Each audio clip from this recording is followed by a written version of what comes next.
네, 안녕하세요. 9월 21일 와플터치 오늘 함께 읽으실 본문은 레위기 11장 26절부터 47절입니다. 어제에 이어서 부정한 음식에 대한 정결 규례가 쭉 이어지고 있는데요.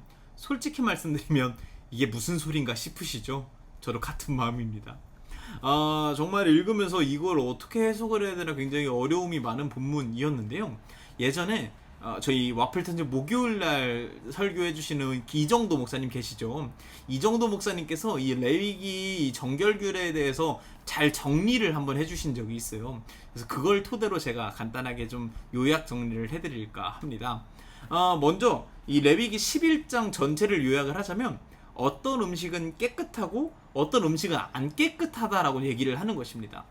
대충 정리를 하자면 육상동물 같은 경우는 굽이 이제 없거나 굽이 있어도 갈라지지 않은 동물들, 그리고 되새김질을 하지 않는 동물들은 이제 더럽다라고 이야기를 합니다.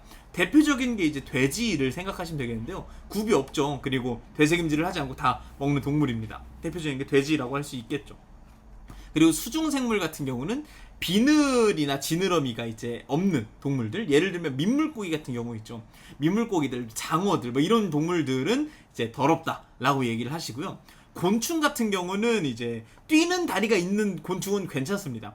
그런데 못 나는 곤충들 있죠. 뭐 예를 들면 딱정벌레나 바퀴벌레 뭐 이런 동물들은 더럽다라고 얘기를 하고 계시고요. 새 같은 경우는 여러 종류가 나타나고 있지만 그때 당시에 예를 들면 대부분이 철새를 의미합니다. 이 철새들은 다 더러운 새들이다 라고 이야기를 하고 계신 겁니다. 그래서 이런 동물들은 먹으면 안 된다로 얘기하는 것이 11장까지의 내용입니다.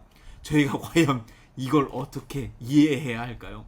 저희 그럼 돼지를 먹지 말아야 할까요? 이런 굉장히 슬픈잖아요. 이걸 이해하기 위해서는 조금 전체적으로 볼 필요가 있습니다. 제가 몇 번 이제 지난주 계속해서 이 전체 구조에 대해서 몇 번 얘기를 드리고 있는데요. 1장부터 7절은 제사법, 8장부터 10장은 제사장, 그리고 16장에 제가 가장 중요하다고 얘기했죠. 속죄일에 대한 내용이 나오고 있는데 가장 최초의 제사를 실제로 진행한 본문이 16장이라고 할 수 있겠습니다. 그럼 그 중간에 있는 11장부터 15장까지는 어떤 내용들이 나오냐면, 먼저 11장, 오늘 읽은 본문이죠. 11장에서는 이 더러운 동물, 안 더러운 동물을 구별하시고요. 12장에서는 무엇을 얘기하시냐? 바로 산모, 이제 출산을 하고 나서 얼마 안 된 이 산모들은 어떻게 해야 되는가? 이 출산한 지 얼마 안 된 산모들은 현재 더러운 상태다라고 얘기를 합니다. 좀 약간 의아하죠? 그리고 13장부터 15장에서는 전염병에 대한 얘기를 하고 있습니다. 그러면서 이 11장부터 15장 전체에서 정한 사람과 부정한 사람에 대해서 이야기를 하고 있는 것입니다. 영어로는 클린한 사람과 언클린한 사람, 깨끗한 사람과 깨끗하지 않은 사람에 대해서 이야기를 하고 있습니다. 여러분, 전체적인 맥락에서 봤을 때 어떤 게 어울리나요?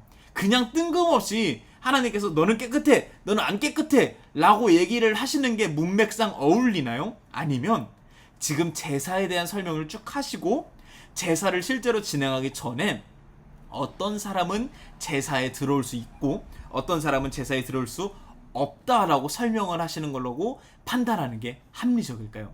당연히 후자겠죠. 그렇게 따져봤을 때 저희가 이런 음식을 먹은 사람은 영적으로 더러워지고 산모들은 영적으로 더럽고 전염병에 걸린 사람은 영적으로 더러우니까 이 사람들은 제사에 들어올 수 없어 라고 생각을 하는 게 합리적일까요? 그 사람들은 너무 억울하지 않겠어요? 병에 걸리려고 걸린 것도 아니고 아기를 낳는 것도 이게 왜 영적으로 내가 더러워지는 것인가? 막 이런 생각들이 들 수 있잖아요. 그래서 또 저희가 합리적으로 추론해 볼 수 있는 것은 이것들, 출산한 지 얼마 안 된 사람들은 면역력이 약해져 있으니까 지금, 그리고 또 그때 당시 위생 상태로 얼마나 깨끗하게 출산을 했겠습니까? 그러니까 제사에 드리지 않아도 된다. 너네들은 좀 쉬어도 된다. 전염병에 걸렸으면 굳이 구태여 그 성전에 와서 제사를 드릴 것이 아니라 오지 않아도 된다. 마찬가지로 그런 맥락에서 생각해 봤을 때 이 부정한 동물들 역시 뭔가 위생상으로 안 좋으니까 먹지 마라. 그리고 먹었을 경우에는 제사에 오지 말아라 라고 얘기한다라고 생각하는 것이 합리적이겠죠. 아까 말씀드렸죠. 육상동물 대표적으로 돼지. 여러분 돼지는 지금이야 이제 조금 덜 익혀 먹는 문화가 생겼지만 한 5년 10년 전만 해도 바짝 안 익혀 먹으면 기생충 생긴다라고 해서 막 쇠젓가락으로 닿지도 못하게 하는 그런 동물이었습니다. 그리고 뭐 민물고기 이런 것도 마찬가지죠. 이거 제대로 익혀서 조리하지 않으면은 병에 걸리기 십상입니다. 그리고 여러분 아까 말씀드렸죠. 뛰는 다리가 있는 곤충, 메뚜기 같은 거 이런 건 저희 지금도 먹습니다.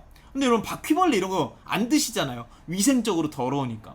그리고 철새들도 마찬가지죠. 지금 2021년에도 철새들은 조류 독감을 옮긴다고 해서 저희가 아직도 조심하고 있는데 그때 당시에는 오죽했겠습니까? 그러니까 지금 여기서 얘기하고 있는 부정한 동물들은 위생적으로 좋지 않은 동물들을 의미한다라고 생각을 할 수가 있겠죠.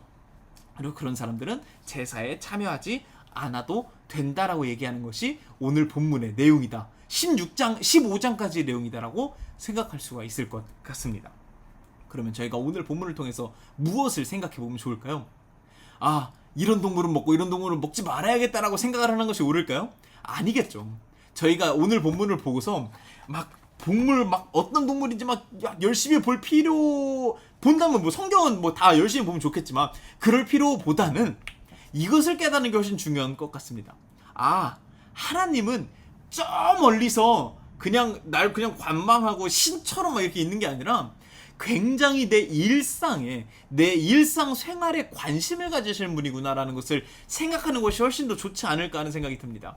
하나님께서는 우리의 영적인 모습만 보는 것이 아니라 우리의 일상생활을 굉장히 유념해 보신다라고 생각해 볼 수 있을 것 같습니다. 하나님께서 굉장히 우리를 사랑하신다. 일상까지도 사랑하신다. 챙기신다라는 것을 우리가 기억할 수 있으면 좋을 것 같습니다.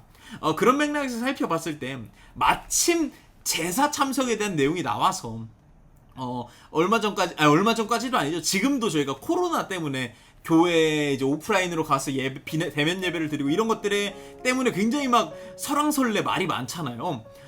그런데 오늘 본문을 가지고서 저희가 조금 생각해 본다면 하나님께서 바라시는 것은 교회에 오프라인으로 오냐 온라인으로 오냐 이게 중요한 것 같지는 않습니다. 하나님께서 바라시는 것은 배려와 사랑을 원하시는 것이지 않을까 싶습니다.